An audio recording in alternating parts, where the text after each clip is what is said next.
जन्म झाला वारकरी पाठ समजली खरी देह देवाची पंढरी विठू मनाच्या गाभारी श्वास झालं जपमाळ मन चिपळ्यानी टाळ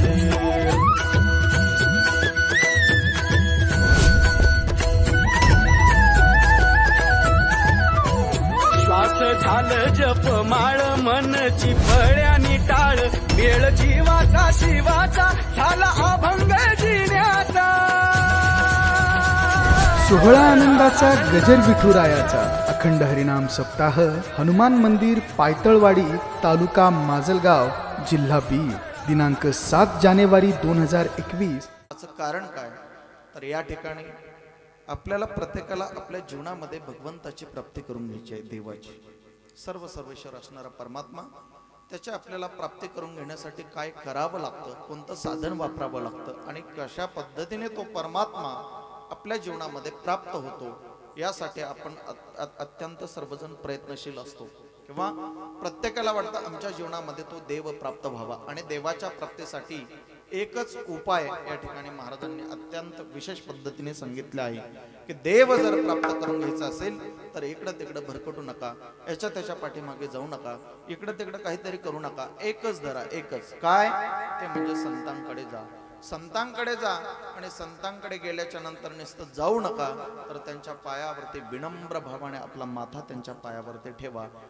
आपला माथा त्यांच्या पायावरती ठेवल्याच्या नंतर देवाची प्राप्ती आपल्या जीवनामध्ये सहजरित्या होते. संतापायी माथा ठेविता सद्भावे तेने भेटे देव आपोआप. सहजरित्या आपल्याला आपल्या जीवनामध्ये देवाची प्राप्ती होते. यासाठी आपल्याला पहिलं संतांकडे जावं लागेल. महाराज मान्य आहे आम्ही आमच्या जीवनामध्ये देवाची प्राप्ती करण्यासाठी काहीही करायला तयार आहोत, आम्हाला संतांकडे जाण्यासाठी काय अडचण आहे, आम्ही गेलो तिथपर्यंत त्यांच्या पायावरती नतमस्तक झालो. पुढे असं महाराज का बोलतात, म्हणून संताचे अखंड बजावे त्यांचे पाय भावेली न सदा. साधूकडे गेल्याच्या नंतर त्यांच्या चरणारविंदी नतमस्तक झाल्याच्या नंतर तरी पुन्हा त्यांची सेवा का करायची, का करायची. महाराज म्हणले अरे तुमच्या आमच्या आयऱ्या गैऱ्याने सामान्य जीवानी सेवा करण्यापेक्षा जगाचा बाप त्यांच्या घरी येऊन काम करतोय, त्यांची सेवा करतोय. आपण तर सर्वसामान्य आहोत, आपल्यासारखे किती काही कोणी काहीही केलं तरी आपले ते म्हणजे देव तिथे येऊन काम करतो तर आपण सामान्य आहोत. साधू घरी देव काम धंदा करी पितांबर धरी बरी छाया. छाया म्हणजे काय, आपण प्रत्येक जण आपल्या सर्वांच्या म्हणजे रोजचा पाठातला शब्द आहे. छाया म्हणजे कृपाक्षत्र.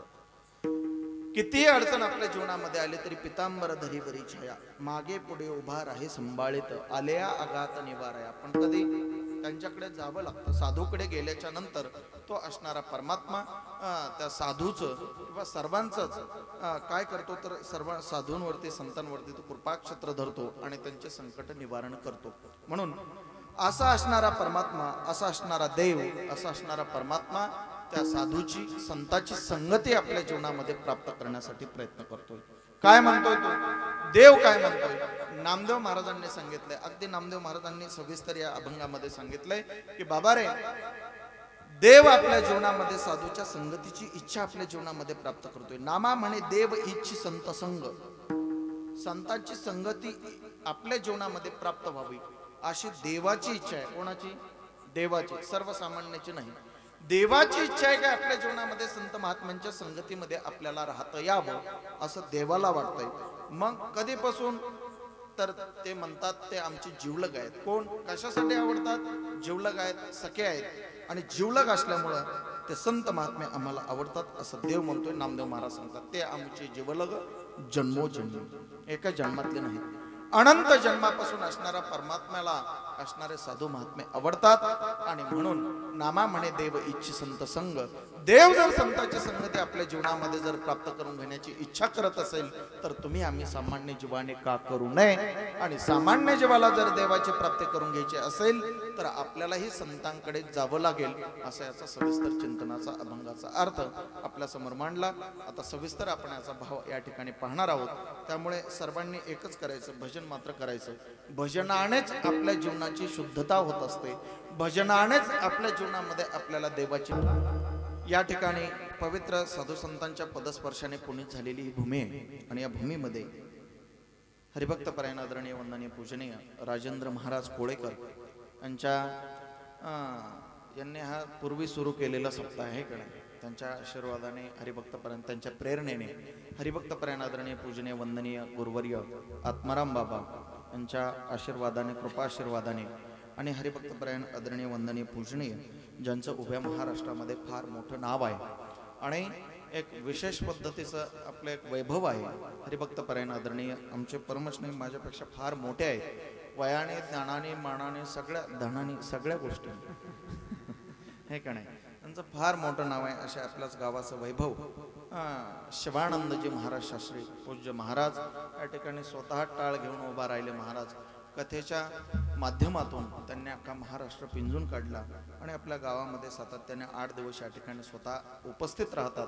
खऱ्या अर्थाने त्यांचा मोठेपणा आहे आणि तेही या ठिकाणी कीर्तनासाठी उपस्थित आहेत. त्यांच्याच शुभ हस्ते हा सप्ताह संपन्न होत आहे. त्यांनी मला त्या ठिकाणी फोन केला आणि कीर्तनाची तारीख सांगितली. मी म्हटलं येतो, काही अडचण नाही. परंतु आज फार दगदग झाली बाबा. नगरला होतो, तिथून इथपर्यंत धावत पळत आलो. कीर्तन म्हणजे काय, हे काय सारखं चालूच आहे, सकाळी दुपारी सायंकाळी. तुम्ही म्हणता लॉकडाऊन आहे, आता तरी दमणी. ही आमच्या बाबांची परंपरा आहे. त्यांनी जे केलं ना महाराज, ते कोणीच करू शकणार नाही. खऱ्या अर्थाने नारदाच्या गादीवरती उभा आहे. खरंच साधू होते पूज्य तुकाराम बाबा. आपल्या जीवनामध्ये त्यांनी महाराज देह जावो अथवा राहो, आणि शेवटी त्याच कारणाने आपला देह त्यांनी ठेवला. देह जावो अथवा राहो, पांडुरंगी दृढ भाव. 2 हिरे होऊन गेले महाराज, 2 हिरे. पूज्य गुरुदेव वैकुंठवासी सद्गुरु संत तुकाराम बाबा आणि पूज्य गुरुवर्य कोंडीराम महाराज कोळेकर बाबा, हे 2 हिरे लय मोठे झाले आणि दोन्ही हिरे गेले. दुर्दैव आहे आपलं. का तर साधू होते ते. साधूची संगती प्रत्येकाला कळाली पाहिजे. कळाली तर कळते आणि नाही तर काय नाही महाराज. त्यांनी कधीच शरीराची पर्वा केली नाही महाराज, कधीच नाही. मी काय खातोय, कसं राहतोय, काय करतोय, काहीच नाही. कुठं कीर्तन आहे, बर आलो. मोटरसायकल असू द्या, 4 व्हीलर गाडी असू द्या, काय असू द्या. माझा चिंतनाचा विषय लांबतोय, पण सज्जन सत्पुरुष साधूचं नामस्मरण जरी केलं तरी आपल्या जीवनामध्ये पुण्य प्राप्त होतं. पुण्यवंत भावे घेता सज्जनाची नावे. साधूचं वर्णन करण्यासाठी हा अभंग सेवेकरता निवडलाय आणि ते सद्गुरु संत भगवान बाबा, वामनभाऊ महाराज, सद्गुरु संत भीमसिंह महाराज, त्याच तोडीतले पूज्य गुरुदेव तुकाराम बाबा, स्वामी निगमानंद महाराज, हे फार साधू मोठे होते. आणि त्यांनी ही महाराज हे पेरून काय शेती काढून ठेवलेली. फक्त मला आता जायचं कार्यक्रम करायचं, पण ते कठीण आहे महाराज, फार पळावं लागतं. पूज्य गुरुदेवाच्या कृपेने या ठिकाणी कीर्तन करण्याचा मी प्रयत्न करत आहे. माझ्यासाठी हरिभक्तपरायण उपस्थित माझ्यासोबत आलेले हरिभक्तपरायण आदरणीय महाराष्ट्रातील उत्कृष्ट कीर्तनकार, गायनाचार्य, भजन सम्राट, अगदी कमी काळामध्ये फार मोठं ज्यांनी नाव केलं आणि गायनाच्या क्षेत्रामध्ये, कीर्तनाच्या क्षेत्रामध्ये ज्यांचं फार मोठं नाव आहे, विशालजी महाराज कारंडे, अगदी उत्कृष्ट कीर्तनकार आहेत, गायक आहेत. त्यांना मी त्या ठिकाणी धन्यवाद देतो. हरिभक्तपरायण आदरणीय वंदनीय एक सुप्रसिद्ध गायक, आमच्या परिसरामध्ये त्यांचा हात कोणी धरत नाही, हरिभक्तपरायण तीर्थराजजी महाराज धस, तेही माझ्यासोबत या ठिकाणी मी विनंती केली आणि ते आले, त्यांनाही धन्यवाद देतो. आदरणीय आत्ता ज्यांनी अतिशय सुंदर चाल गायली, हरिभक्तपरायण औरंगाबादकर महाराज, वाल्मिक महाराज नलावडे, अतिशय सुंदर गायलं. बळीराम महाराज आहेत, मेखले महाराज आहेत, मधले महाराज आहेत, छोटे महाराज आहेत, पाटील महाराज आहेत का, काय नाव आहे, वगैरे पाटील महाराज, आमचे माऊली महाराज, पूज्य बाबा, चोपदार, विणेकरी मामा, हे आमच्या दिंडीचे विणेकरी बरं का. दिंडीमध्ये सातत्याने असतात. पूज्य गुरुदेव बाबा असताना ते तेव्हापासूनचे आहेत आणि त्यांना सगळे मामा म्हणतात, सगळ्यांचे मामा आहेत ते. आणि त्या या ठिकाणी कीर्तनासाठी उभा आहेत आणि विशेष पद्धतीने कीर्तनाला जे साथ असते, मृदंगाचे महामेरू, हरिभक्तपरायण आदरणीय आमचे परमस्नेही परम मित्र, आम्ही अगदी लहानपणी सोबत होतो आहे की नाही, माऊली महाराज, असंच ना, ज्ञानेश्वर महाराज नरोटे हिंगे, अगदी गोड त्यांचा हात आहे. सुंदर असे सिस्टम आहे, सुंदर, अतिशय सुंदर आहे की नाही. तर थोडा कमी आवाज करायचा, वाढलाय जास्त आहे की नाही. आणि समोर हे काय लावलंय आज, भारी आहे की नाही. काय नाव आहे तुमचं, अरविंद मराठी हॉटस्पॉट, अतिशय सुंदर. तुम्हाला त्या ठिकाणी धन्यवाद. आपण सर्वजण बसले आहे की नाही, बाबा आहेत सगळे आहेत. तुम्ही महेशाची मूर्ती, तुम्ही कोण आहात, आपण सर्वजण बसलेले माझ्यासाठीच नाही तर सर्वजण आपण देव आहात. सर्वांच्या चरणी विनम्र माथा ठेवतो आणि आपल्या सेवेला सुरुवात करतो. विठ्ठल विठ्ठल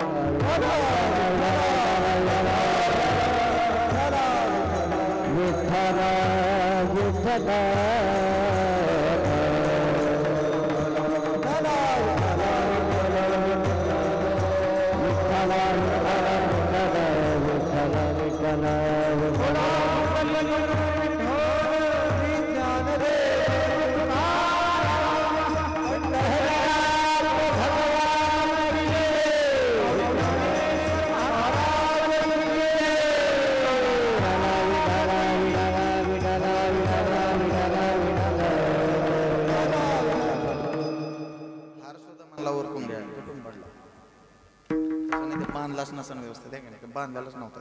चला असू द्या, काय अडचण नाही. कीर्तन आपल्याला करायचं आहे.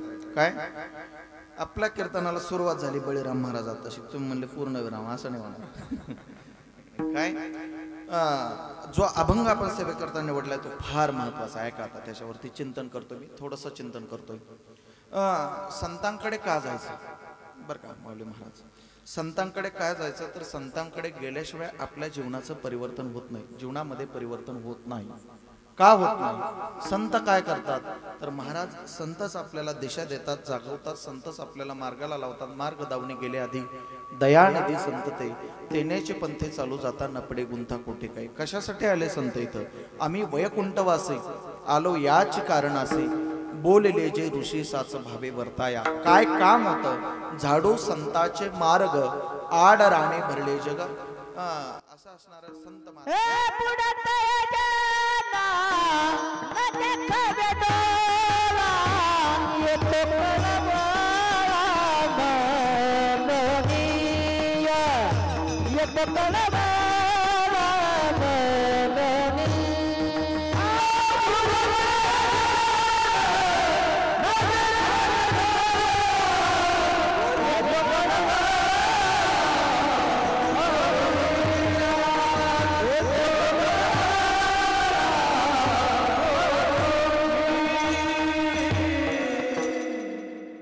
अतिशय गोड सुंदर प्रमाण दिलं. बुडत हे जन न देखवे डोळा येतो कळवळा म्हणून या.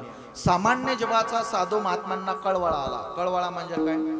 कळवळा कोणाला येत आला तर फक्त तो आईला येतो. कोणाचा येतो? ते बी आपल्याच मुलाचा, दुसऱ्याच्या मुलाचा.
लेकराचे हित वाहे माऊलीचे चित्त किंवा जाणे माऊलीचे चित्त असे कळवळ्याची जाती करी लाभाविना प्रीती. स्वार्थ नसतो.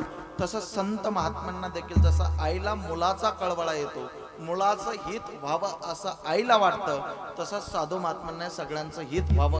तुम्ही संत माय बाप कृपावंत काय मी पतित कीर्तिवाणू. जगाच्या उद्धारासाठी संत महात्मे इथं येतात. जगाच्या कल्याणा संताच्या विभूती देह कष्टभीती परोपकारी हे प्रमाण आपण रोज म्हणतो. पण त्या संतांनी आपल्यासाठी काय केलंय मायबाप याचं आपल्याला काहीच वाटत. ज्ञानोबारायांनी ज्ञानेश्वरी सारखा अलौकिक असणारा असा ग्रंथ तुम्हाला आम्हाला दिला, पण 4 पोरं सुद्धा पारायणाला बसत. खरं बोललं की राग येतो महाराज. सप्ताहात ज्ञानेश्वरी पारायणाने शोभून दिसतो हे का नाही. ज्ञानेश्वरी पारायणासाठी आपण बसलं पाहिजे, ज्ञानेश्वरीचं पारायण आपण केलं पाहिजे, त्यानेच आपल्या जीवनाची सार्थकता. ज्ञानेश्वरी वाचली नाही, गाथा वाचला नाही, गीता वाचला नाही, आपल्याला काही कळणार. आता शिकवण्यासारखं काही राहिलं नाही. आपण आपल्या जीवनामध्ये आपलं हित व्हावं असं जर वाटत असेल तर ते मात्र साधूच करत असतात. आणि म्हणून संत महात्मे आपल्याला आपल्या जीवनामध्ये कळायला पाहिजेत. साधूने आपल्यासाठी अमूल्य असं रत्न आपल्यासाठी ठेवलेलं आहे, पण त्याचं आपण कुठेतरी चिंतन केलं पाहिजे. आपण वाचतो पण आपल्याला तरीही आपण त्याचं अवलोकन आपल्या जीवनामध्ये करत नाही. अत्यंत गोड गोड सुंदर प्रमाणात रोज आपल्या प्रवाहामध्ये वाहून जातात. आपुले आपण करा सोडवण, संसार बंधन तोडावे गे. आपुले आपण सोडवण करा, पण कसे करा कळतच नाही. रोज हरिपाठ म्हणतो आपण, रोज म्हणतो, पण तरी आपण त्याच्याकडे लक्षपूर्वक विचार कधीच करत नाही.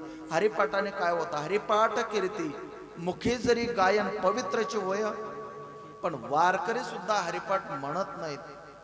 नाही. आताच्या लॉकडाऊन मध्ये महाराजांनी धोत्र घालायचे सुद्धा सोडून दिले. नाही, खोटं नाही बोलत महाराज. काय परिस्थिती ते म्हणले धंदाच बंद आहे तर काय करायचं. मी महाराजावर घालीत नाही कोणाचं, बरं का शास्त्री, माफ करून बोलतो. काय असतं जीवनामध्ये आपल्या परिवर्तन होण्यासाठी आपल्याला सातत्याने त्या प्रवाहामध्ये राहावं लागतं.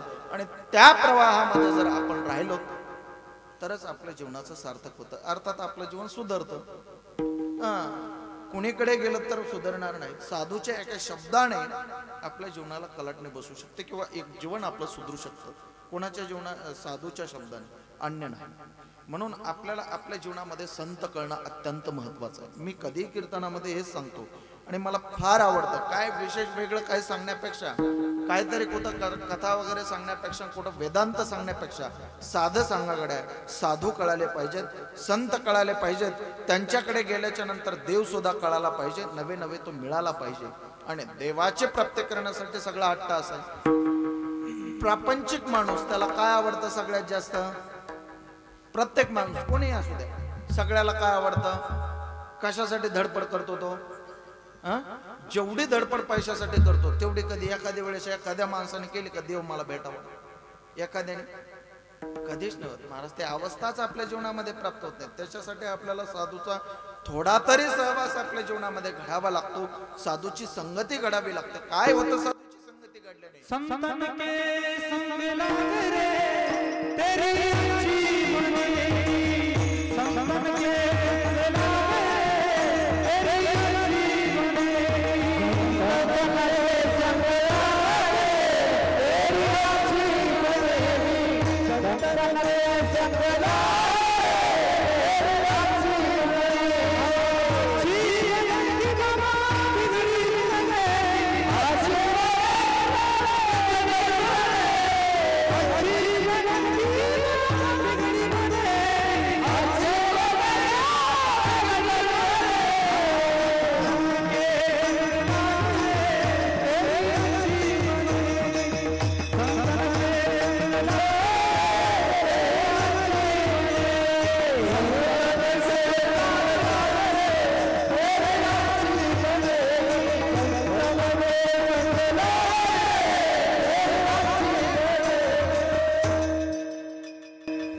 संतांच्या संगतीमध्ये गेल्याच्या नंतर तुमचं चांगलं होईल. आजची बनेगे म्हणजे आजच्या म्हणजे चांगलं.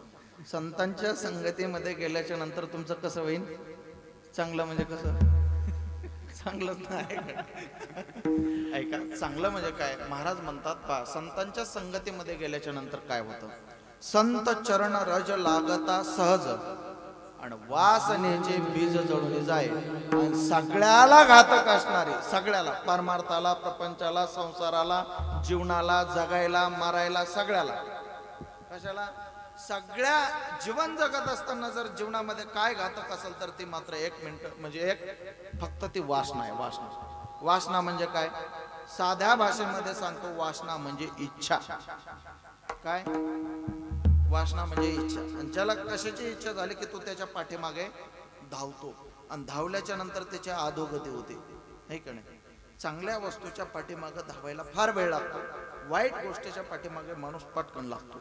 चला, संतांच्या संगतीमध्ये गेल्याच्या नंतर आपले जर वासना त्या ठिकाणी नष्ट होत असेल, आपले वाईट इच्छा दुर्गुण जर आपले त्या ठिकाणी नष्ट होत असतील, तर मग आपण संतांच्या संगतीमध्ये का जाऊ नये? पळले उद्वेग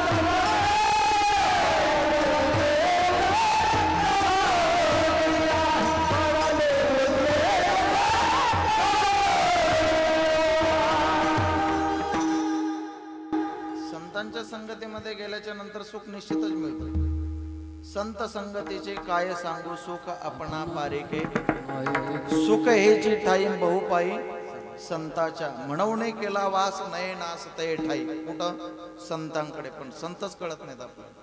कोण कळत नाहीत? सगळ्यात महत्वाची गोष्ट ही आहे. अभंग बाजूलाच राहू द्या, अभंगच आहे हा. संत आपल्या जीवनामध्ये कळणं अत्यंत महत्वाचं बरं का महाराज. संत कळणं, संत कळालेच नाही तर फार मोठी गोष्ट. म्हणजे आपल्याला कुठं भेटतात ते संत? कळालेच नाही म्हणलं भेटणार कसे?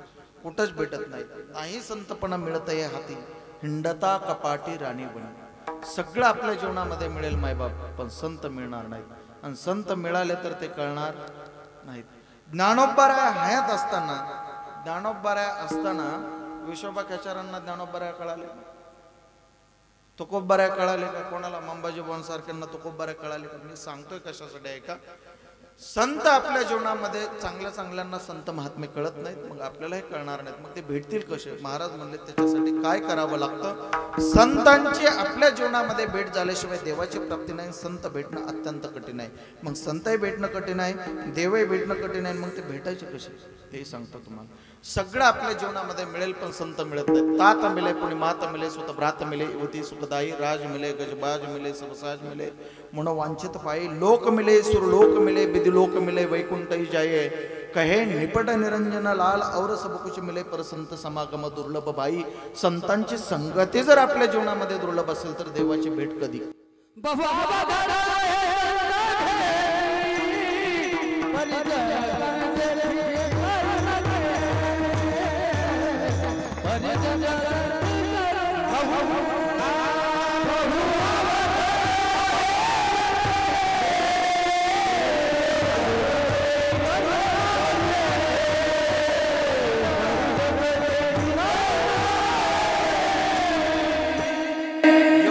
भेट आहे. मग महाराज ते कसे ओळखायचे? नेमके संत कसे असतात, कसे ओळखायचे? कसे? महाराज म्हणले ओळखायला येतात, त्याला खाना खुणा आहेत, त्याच्यासाठी काही सांगितलेलं आहे. संत ओळखायचे कसे? कसे ओळखायचे? मग समुद्र नदी नवे पैगा पाषाण, म्हणून लिंगा संत नवती जगा माणसाच्या सारखे.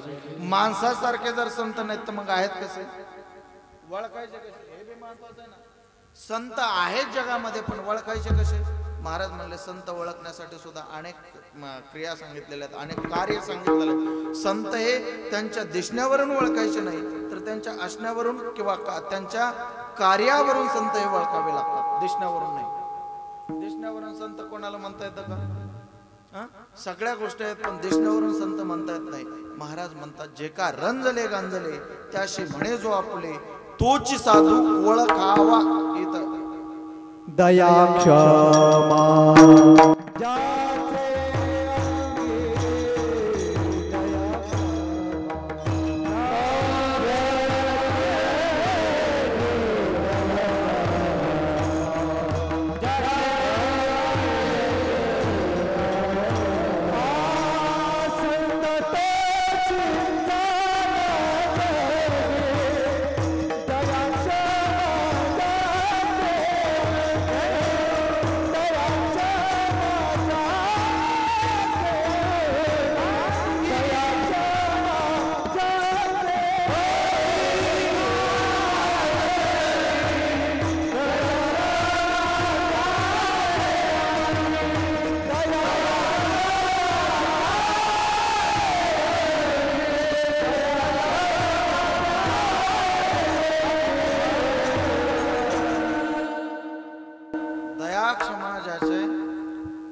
एकनाथ महाराजांनी पाणी आणलं. महाराज कुठून आणलं, कशासाठी आणलं? पाणी आणलं, पण वाळवंटात गाढव तडफडत होतं. मी जास्त दृष्टांत सांगणार नाही, लक्षात घ्या. वाळवंटामध्ये गाढव तडफडत होतं. एकनाथ महाराजांसोबत भरपूर जण होते, पण त्यांच्या लक्षात नाही आलं ते. एकनाथ महाराजांनी आणलेले कावड महाराज रामेश्वरावर कोणाला पाजले? गाढवाला पाजले महाराज, बरं का.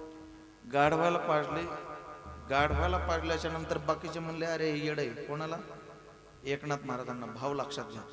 सगळ्यात महत्वाची गोष्ट आहे, एकनाथ महाराजांनी पाणी गाढवाला पाजलं, बाकीचे म्हणले देवाला आणलं, गाढवाला पाजलं. लक्षपूर्वक आहे का?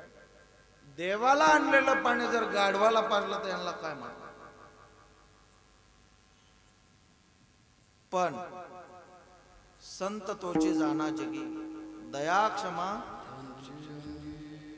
ऐका, संत त्यांनाच म्हणायचं, त्यांना गाढवात देव दिसला ना. आपल्याला माणसात दिसत नाही, देवळात दिसत नाही, कुठंच दिसत नाही. देवासाठी जे करतात त्यांनाही दिसत नाही, पोटासाठी करतात त्यांनाही दिसत नाही, जगासाठी करतात त्यांनाही दिसत नाही, स्वतःसाठी करतात त्यांनाही दिसत नाही. मग दिसायचं कधी? मेल्यावर.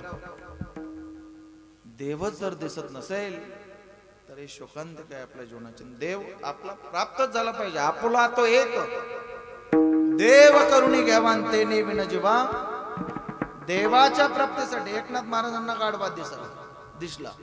तो कोब्बर आहे म्हणले मला सगळीकडे देव दिसला पाहिजे. मनस्थिती मनाची करून घेतली पाहिजे. कोणतीही गोष्ट आपल्याला आपल्या मनावर बिंबल्याशिवाय ते आपल्याला दिसत. जगद्गुरु तुकोब देव दिसला पाहिजे, प्रार्थनाच करू लागले जगद्गुरु तुकोबार आहे. कोणाला?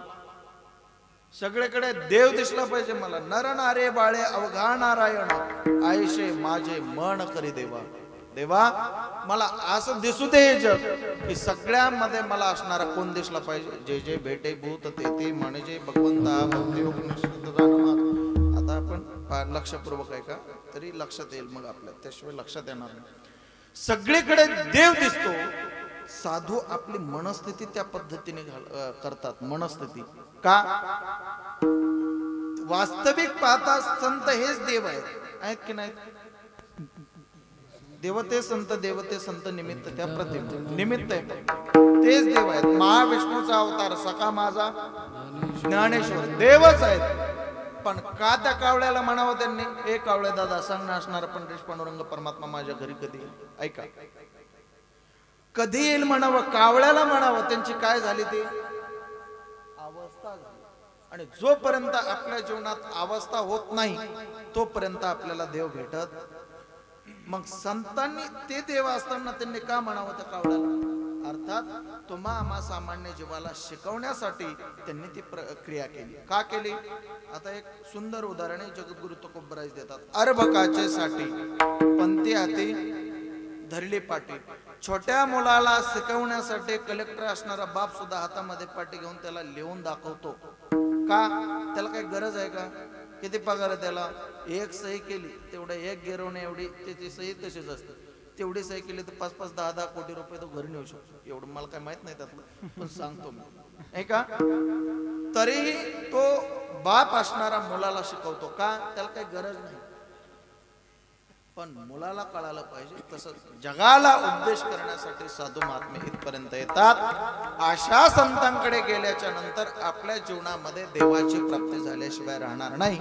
संत कसे असतात हे सांगितलं, संतांचं वर्णन सांगितलं, संत ओळखायचे सांगितले, संत ओळखले इथपर्यंत. पण आता संत म्हणजे आणखी त्यातला जर मुद्दा विशेष खोलमध्ये जाऊन जर सांगायचा असेल तर संत महात्मे अहोरात्र आपल्या जीवनामध्ये काय करतात आणि का त्यांच्याकडे देव येतो हे जर सांगायचं झालं तर कोणाला म्हणायचं संत असं स्पष्ट सांगायचं झालं तर तेच संत ज्यांचा हेत विठ्ठले.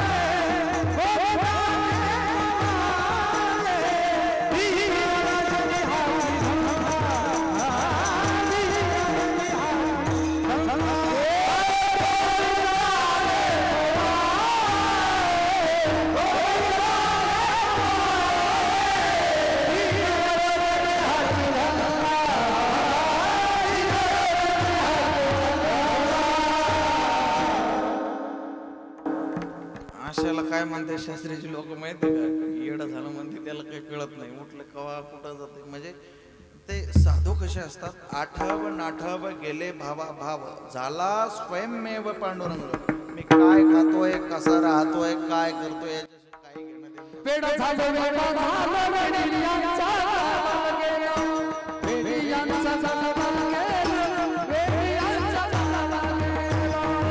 वेडा झालो वेडा झालो वेडियांचा झाला गेला, वेडियांचा झाला गेला.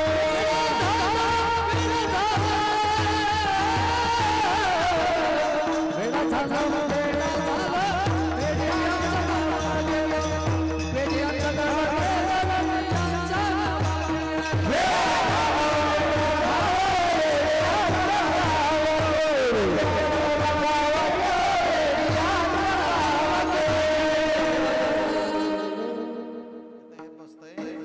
तुकोबाराय बाहेर देशाला गेले, तिथं नामस्मरण करू लागले. नामस्मरण करत असताना तिथं मंबाजी भाऊ सारखा आला, त्यांची जीभ पकडले, अरे इथं भजन करत असतात का? त्यावेळेला तुकोबारायांनी सांगितलं, मी नाही करत भजन, माझे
जनतरी देखे गुंतले प्रपंची, स्मरण ते त्याचे त्याशी नाही. इथं जोडायचं त्याला, माझी मजा झाली इथं नाही. विषय तो त्यांचा झाला नारायण, नावडे जण दण माता पिता. आणि मग म्हणायचं, माझी मजा झाली अनावर वाचा, छंद या नामाचा घेतला से गोविंद गोविंद. म्हणा लागले छंद, मग गोविंद ते काया.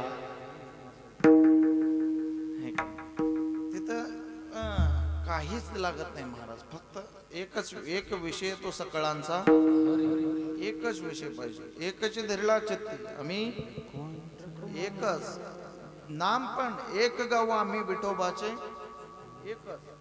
म्हणजे मला हे सांगायचं नाही, चला माझा भाव, मला अभंगाकडे यायचे, लक्षात घ्या. मग साधू कळण्यासाठी इथपर्यंत जर आपल्याला जावं लागत असेल, साधू जर इथपर्यंत जर त्यांची अवस्था असेल, तर आपल्या जीवनामध्ये ते कधी भेटतील? महाराज म्हणले, बाबा रे, ते साधू आपल्याला कळाले तरी आपल्या जीवनाची क्रांती होते. आपल्या जीवनामध्ये अशा साधूकडे गेलं आणि असा साधूचा स्पर्श जरी झाला, आपल्याला स्पर्श, जसं लोखंडाला परेसाचा स्पर्श व्हावा, लोखंडाला परेसाचा स्पर्श झाल्याच्या नंतर लोखंडाचा विळा जरी असला, काय म्हणतो आपण त्याला इकडे, विळाच ना, विळा जरी असला तरी त्याचं काय होतं? सोनं होतं. विळा जरी असला त्याचं सोनं होतं. तसं साधूच्या संगती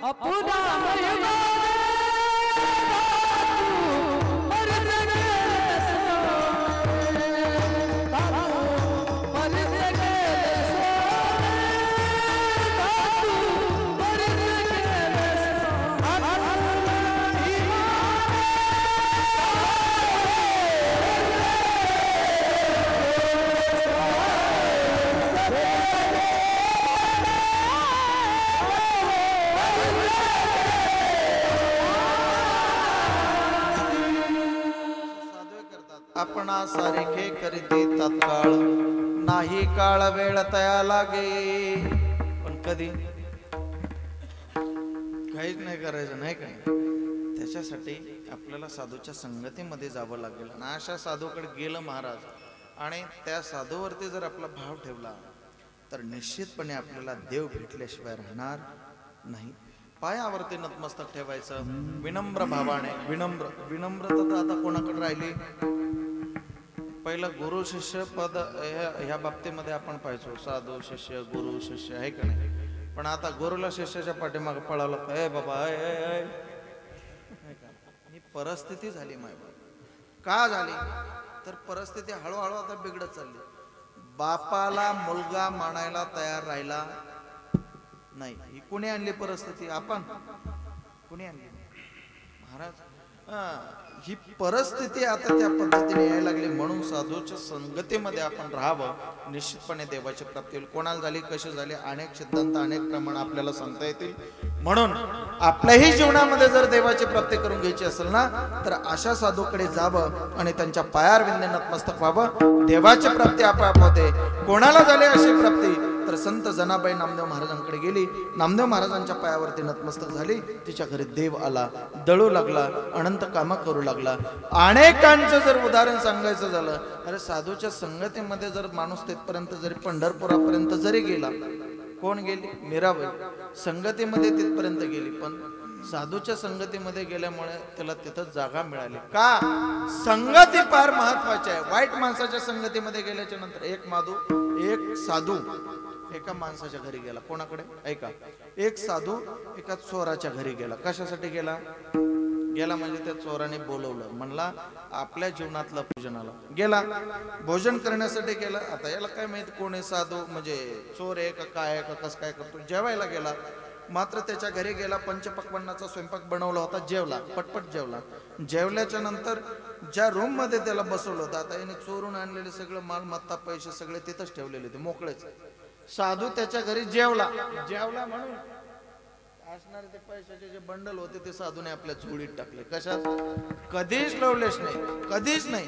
अरे कुठेही पडलेलं काही न घेणारा साधू, कशाचंच ममत्व नसणारा साधू त्याचे पैसे घेऊन आपल्या झोळीत टाकले. झोळीत. आणि आश्रमावरती आला, पर्णकुटीवरती आला.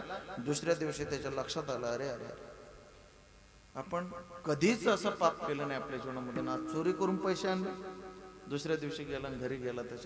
त्याला म्हणलं बाबा तू पैसे कुठून आणले? ते म्हणलं महाराज चोरी करून आणतो रोज.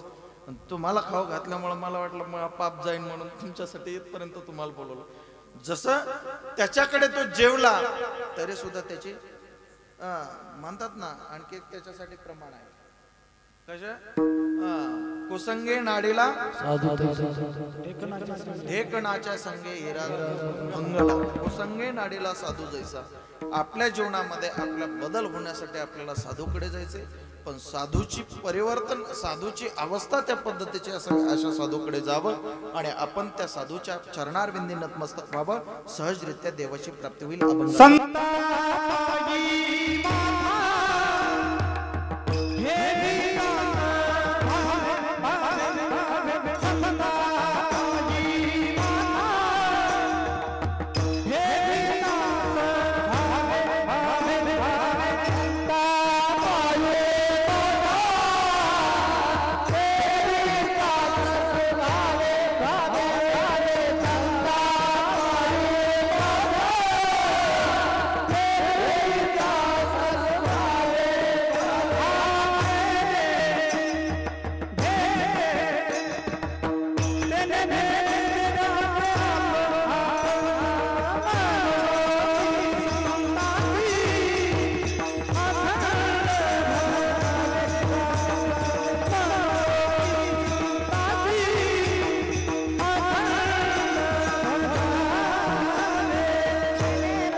आजपर्यंत एकही दृष्टांत आपण कीर्तनामध्ये सांगितला सरळ सरळ सरळ सरळ सांगितल्यामुळे सगळ्यांच्या लक्षात आलं असेल नसल, पण काय करावं, आम्हाला बाहेर जाता येत नाही.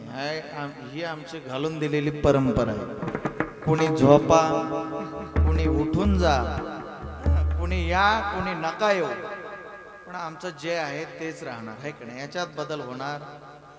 गुरुदेव वैकुंठवासी सद्गुरू संत प्रातस्मरणीय तुकाराम बाबा डोळे झाकून कीर्तन करायचे महाराज.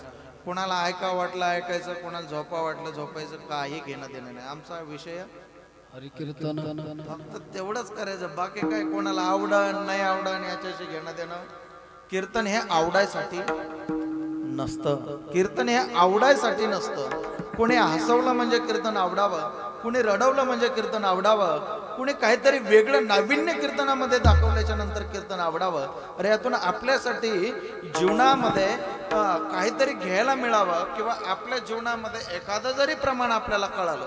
काहीच नाही कळालं तुम्हाला आजच्या कीर्तनात, आणि आजच्या कीर्तनाच्या महाराजांनी एकच सांगितलं, अरे फक्त भजन करा गड्या, कसंही असू द्या, तुम्ही तोंड धुवू नका, आंघोळ करू नका, तुम्हाला जसं राहायचं तसं राहा, फक्त मात्र देवाचं भजन करा, काही करू नका, फक्त भजन करा. एवढं जरी केलं तरी आपलं जीवन सार्थकी. वाल्या कोळ्याने किती पाप केलं महाराज, किती पाप केलं, आयुष्यभर पापच केलं होते, नाही पापच केलं, काहीच केलं नाही, पापच केलं, एवढं पाप केलं, पण शेवटी काय केलं त्यांनी, केले रामायण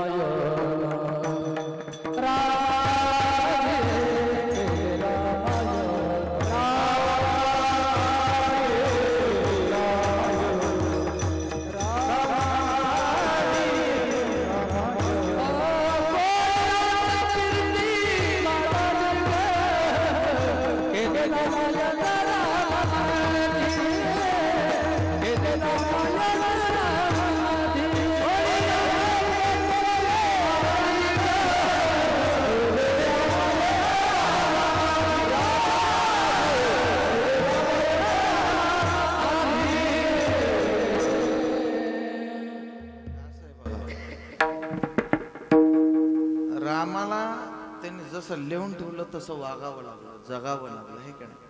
त्याच्या पलीकडे जाता आलं का. तो कोण होता, सगळ्यात डाकू होता, भयंकर महाडाकू. कोण, पण वाल्याचा वाल्मिक ऋषी झाला. कशाची ताकद आहे, फक्त भजनाची. मंत्र कोणी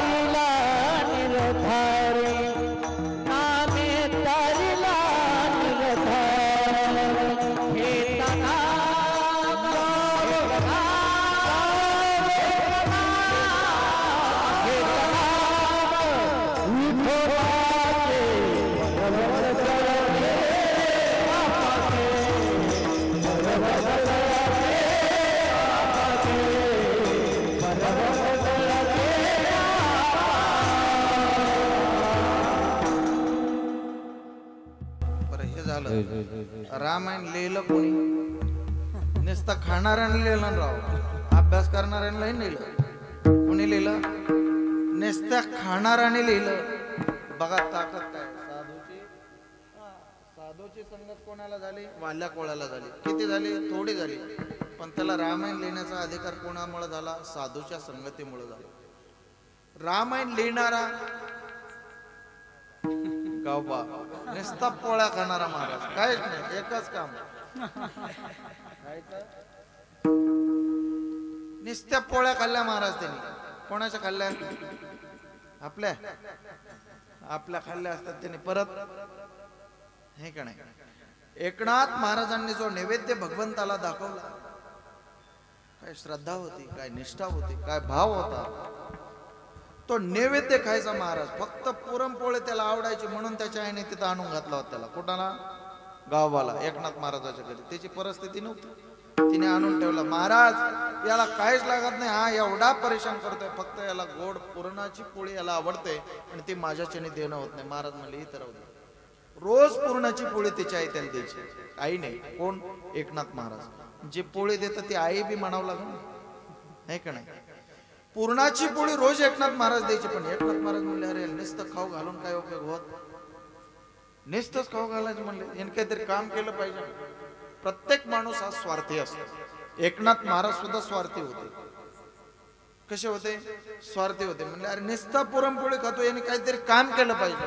एकनाथ महाराजांनी कोणतं काम करून घेतलं होतं त्याच्याकडून? ते म्हणले अरे रोज पुरणाची पोळी खातो ना, एक घास पोळीचा मोडल्याच्या नंतर आणि तोंडात घेताना तो फक्त एकदा म्हणायचं जय विठ्ठल श्री विठ्ठल, आणि तो घास मुखामध्ये घ्यायचा खायचा. एक काम लावलं एकनाथ महाराजांनी त्याला. ते म्हणला पोळी खातो एकनाथ महाराजाची, नाव घ्यायचं कोणाचं? जमणार नाही. साधूचा सहवास थोडा जरी आपल्या जीवनामध्ये झाला ना माय बाप, ते सगळेजण म्हणले आता रामायण कोण लिहिणार, रामायण कोण लिहिणार? एकनाथ महाराजांनी सांगितलं गावबा रामायण लिहिणार. मग सगळे पाठाला बसायचे, सगळे अभ्यास कर, सगळ्याला वाटायचं मला महाराज सांगतील. पण ते पोताड्यावर झोपणारा गावबा, पोळी खाणारा नुसता झोपायचा खाऊन. एकनाथ महाराज म्हणले आता इथून पुढे राहिलेलं रामायण माझा गावबा लिहिणार. सगळे हसायला लागले. कशामुळे हसायला लागले? हे सगळे विद्वान होते, पंडित होते, महाज्ञानी होते, पण यांना काय होता? अहंकाराचा वारा न लागो राजसा माझ्या विष्णुदासा.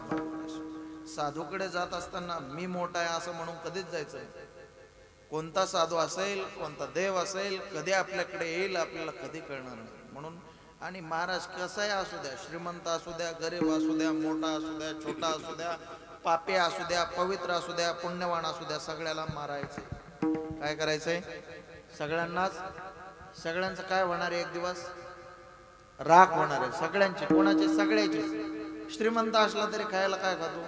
चहा प्याताना काय त्याच्या चहामध्ये वेगळी साखर असते. श्रीमंत असलं तसंच असते. आणि गरीब असलं वेगळं काहीच नाही. फक्त आपलं जीवन जगत असताना साधूच्या संगतीमध्ये गेलं की आपल्या जीवनामध्ये परिवर्तन होतं. साधूमुळेच आपल्याला देवाची प्राप्ती होते. चला फारसं बोलायला नाही, आपल्याकडे फक्त 10 मिनिटं शिल्लक राहिले. किती? आपण तर काहीच सांगितलं नाही. कीर्तन काहीच नाही सांगितलं. रेकॉर्ड झाले होते. आता काय आहे का नाही? मी सांगितलं तुम्हाला कीर्तनामध्येच आपल्याला काही लागत नाही महाराज. रेकॉर्ड जरी झालं तर काय होणार आहे? कीर्तन नाही मिळालं, आपलं भजन करत बसायचं. काय त्याचं? आपण कशासाठी? आपण जगतोय कशासाठी? कीर्तनासाठी नाही जगत माय बाप. आपल्याला आपल्या जीवनामध्ये भगवंताची प्राप्ती व्हावी याच्यासाठी आपण जगतोय. कीर्तनासाठी जर जगायचं असेल आणि कीर्तन करून जर नुसता पैसाच कमवायचा असेल तर हे कीर्तन नाही केलेले हे का नाही? प्रत्येकाची भावना वेगवेगळी असते. प्रत्येकाचे विचार भिन्न असतात. प्रत्येकाचं जीवन भिन्न भिन्न वेगवेगळ्या पद्धतीचं विचारसरणी प्रत्येकाची वेगवेगळी असते आपल्या जीवनामध्ये. आणि अशा आपली अवस्था व्हायला पाहिजे महाराज. आपले स्वतःची व्हायला पाहिजे प्रत्येकाचे. आपण रोज कीर्तनामध्ये सांगतो आपण चरक असतो. चरक कशाचा? रस. ऊस. असा ऊस घालतो त्यातमध्ये. तो काय करतो? सगळ्याला काय काढून देतो? रस काढून देतो. पण तो तसाच मरतो. तसाच. त्याला काय भेटतं का? त्याला काहीच भेटत नाही ना. तसं साधू चंदनाप्रमाणे झिजतात. कोणासाठी? झालं झालं झालं झालं. साधू चंदनाप्रमाणे झिजतात. कोणासाठी? ज्ञानोबा म्हणतात हे ईश्वची माझे घर ऐशी मती जयाची स्थिर किंबहुना चराचर आपणाची झाला. चंदनाप्रमाणे साधू झिजतात. कोणासाठी? समाजासाठी, जगासाठी, जगाच्या कल्याणासाठी. पण स्वतःकडे लक्ष देतात. ते स्वतःकडे पाहतात. जे स्वतःकडे पाहतात, स्वतःकडे लक्ष देतात, त्यांना साधू म्हणत नाहीत का? मग नाही म्हणत नाही हे का नाही? मी ऐकलेलं एक उदाहरण आहे. जो जगासाठी जगतो, समाजासाठी जगतो, आपलं जीवन देवासाठी खर्च करतो, समाजाचा उद्धार व्हावा याच्यासाठी खर्च करतो, तोच साधू, तोच देव. आणि याच्याही पलीकडे ज्याला नामस्मरण आवडतं, साधू आवडतात, देव आवडतात, संत आवडतात, तोच देव. एक प्रमाण आहे महाराज गाथ्यामध्ये. एकच आहे. मी चांगलं वाचलो, फार विचारपूर्वक वाचताना थोडंच वाचायचं पण चांगलं वाचायचं. नामाची आवडी तोची जाणा देव. ज्याला नामाची आवड आहे, भगवंताच्या नामाची ज्याला आवड आहे तोची जाणा देव न धरे संदेह काही म्हणी. पुढे अतिशय व्यवस्थितरित्या सांगितले की त्याच्यात कुठल्याही प्रकारचा संशय मनामध्ये धरू नका. तोच कोण आहे? देव आहे. आणि असं असणारा महाराज नामाची आवड आपल्या जीवनामध्ये असली पाहिजे. कधी निर्माण होते? संतांच्या संगतीमध्ये गेल्याच्या नंतर आपल्याला सगळ्या विचार गोष्टी विनिमय सगळ्या गोष्टी आपल्याला कळल्या जातात, शिकल्या जातात. आणि त्यावेळेला आपल्याला देवाच्या आवडीविषयी आपल्या मनामध्ये उत्कंठा निर्माण होते, आपल्या मनामध्ये देव प्राप्त व्हावा अशी इच्छा निर्माण होते. आणि त्यावेळेला देव प्रत्येकाच्या जीवनामध्ये प्राप्त होतो असं नाही. ज्याच्यावरती साधूची कृपा होते, ज्याने आपला भाव पूर्णपणे त्या साधूच्या म्हणजे भाव त्यांच्यावरती श्रद्धा ठेवली, अशाच माणसाच्या जीवनामध्ये देवाची प्राप्ती होते.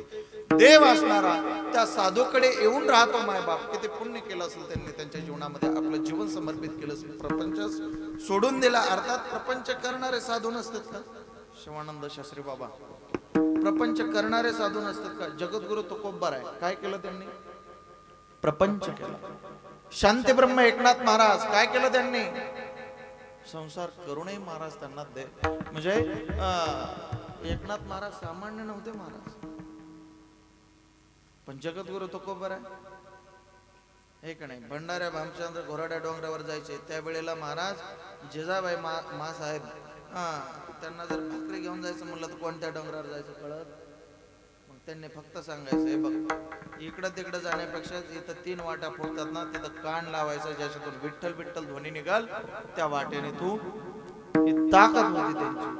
काय केलं त्यांनी महाराज? जाळोनी संसार बैसलो अंगणी मग केले म्हणे संसाराच्या नावे घालो या शोला, संसाराच्या नावे घालो या शोला.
असत्य आहे पूर्णपणे.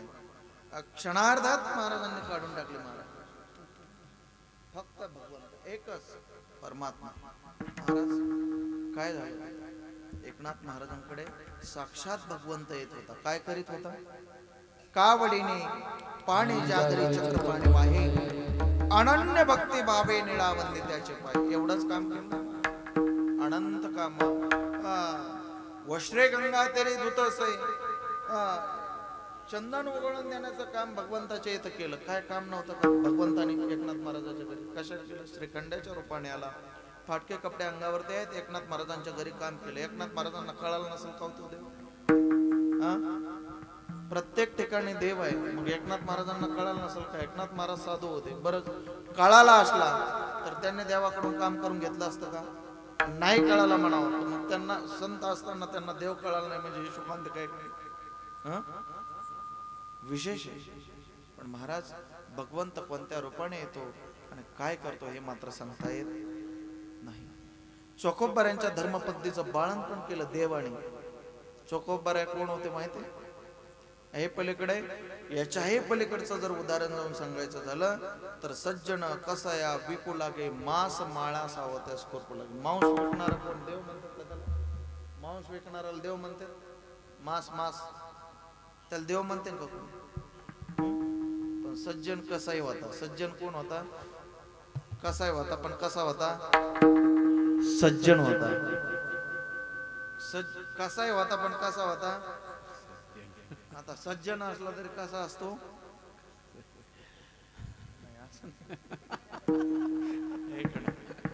विषय लक्षात घ्या. एवढे काम भगवंताने केले. का केले बरं? नामदेव महाराजांच्या घरी भगवंताने काम केलं, एकनाथ महाराजांकडे केलं, अनेक साधू संतांकडे काम केले. का केले असतील बरं? महाराज या साधू संतांनी आपल्या जीवाची सुद्धा पर्वा केली नाही. एकनाथ गोरोबा काकांचे दोन्ही हात तोडून टाकले महाराज. का? तर फक्त भगवंताची शपथ मोडल्या गेली. दोन्ही हात काढून टाकले महाराज, तोडून टाकले. कुणी? गोरोबा काकाने, हे का नाही? पण तरी सुद्धा महाराज भगवंताने तिथं काय केलं? मडके बिडके आता काय तिथं दोन्ही हात तोडल्यावर काम कसं होणार? सगळं काम बंद पडलं महाराज, सगळं काम बंद पडलं. देवाला दया आली महाराज, आणि देवाने कुंभाराचं कुंभारणीचं रूप घेतलं. 2 जण आले तिथं. कुठं? कोणाच्या घरी आले? गोरोबा काकांच्या घरी आले. सगळं बंद पडलेलं, आणि बंद पडल्याच्या नंतर गोरोबा काकाच्या इथं आले आणि म्हणले, अहो आम्हाला काही काम मिळेल का तुमच्या? ते म्हणले, कामासाठी माणूस शोधतोय, सापडत नव्हता. बरं झालं तुम्ही आले. महाराज देवाने गाडगे मडगे घडवले. कुणी? देवाने. देवाचा हात ज्याला लागला. आता हे सगळे दे कोणी घडवले? हे सगळे एकासारखा एक आहे का?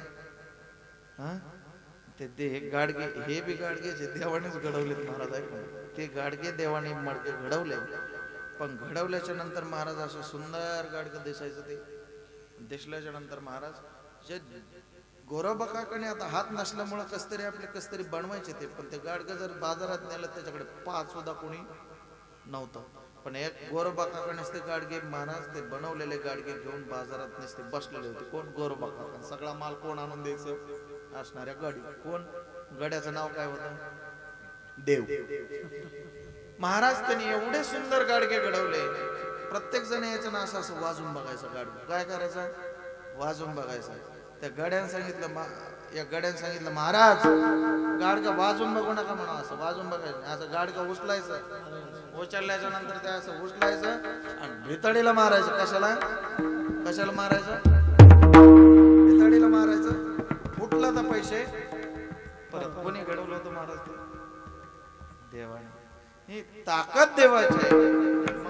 देव जर गाडगे घडवले ते असं म्हणजे असं देव कोणाच्या घरी काय करेल, पण त्याला महाराज ती अवस्था असावी लागते. एकनाथ गोरोबा काकाने आपले हात तोडले. आहे का नाही? आपल्याला म्हणलं, हे का नाही, आपल्याला काय साधं जर काही मागितलं तर आपण देऊ शकत? आपले दानच नाही. आपली परिस्थिती, आपली अवस्था ते नाही. हे का नाही? आणि म्हणून आपल्यालाही देवाची प्राप्ती करण्यासाठी संतांकडे जावं लागेल. साधू घरी देव कामधंदा छाया. आशेष संत कोणाला आवडत होते? देवाला आवडत होते. अभंगाचा शेवटचा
त्यांचे पायी व्हावे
फार आनंद वाटला. मला वाटलं पहिल्यापासून कीर्तन आपण उगाच केलं.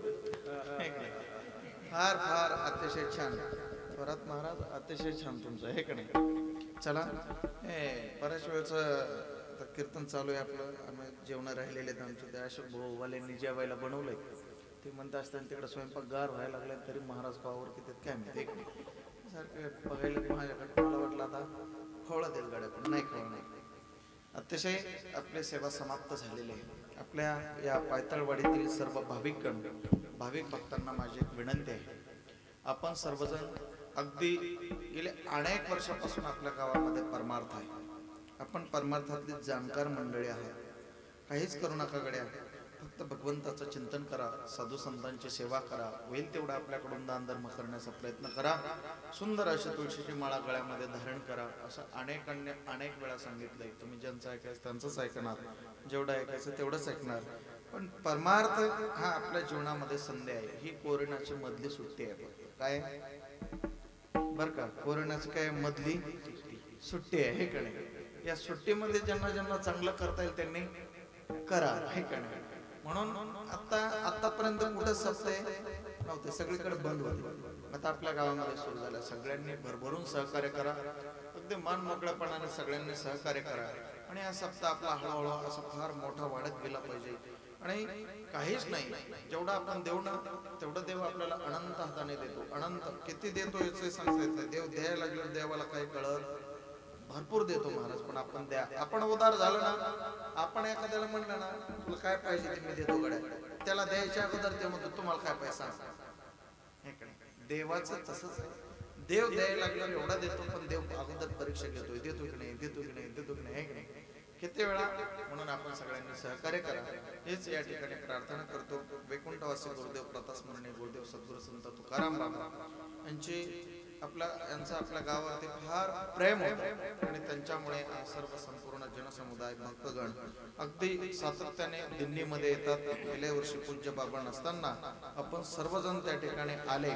या वर्षी झालं नाही दिंडी सोहळा. कोणाला जाता आलं नाही. पण पूज्य बाबा नसताना आपण सर्वजण त्या ठिकाणी दिंडीमध्ये आला. सगळ्यांनी सहकार्य केलं. असंच प्रेम असंच राहू द्या ही सदिच्छा या ठिकाणी आपल्या सर्वांच्या चरणी प्रार्थना करतो. सर्वांच्या चरणी विनंती करतो. आया असं प्रेम आपलं सातत्याने राहू द्या. मला काही लागत नाही गड्या. आणि ज्या वेळेला लागेल त्यावेळेला तुम्ही मला काय म्हणजे कमी पडून देणार हे काय. मी काय मागणार नाही. आणि म्हणून हेच प्रेम आपलं सदैव आपल्याकडे आपलं राहू द्या ही सदिच्छा या ठिकाणी व्यक्त करतो. झालेली सेवा पुन्हा शब्दा सर्व साधू संतांच्या चरणी ही झालेली सेवा समर्पित करतो. आणि माझ्या सेवेला या ठिकाणी विठोबा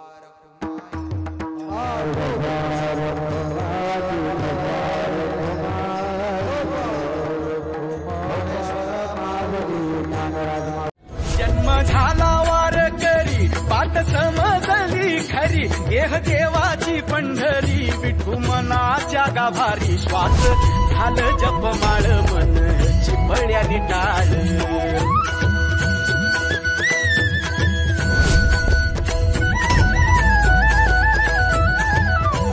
श्वास झालं जपमाळ मन चिपळ्याने टाळ.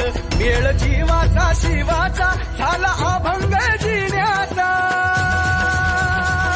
सोहळा आनंदाचा गजर विठुरायाचा अखंड हरिनाम सप्ताह हनुमान मंदिर पायतळवाडी तालुका माजलगाव जिल्हा बीड दिनांक 7 जानेवारी 2021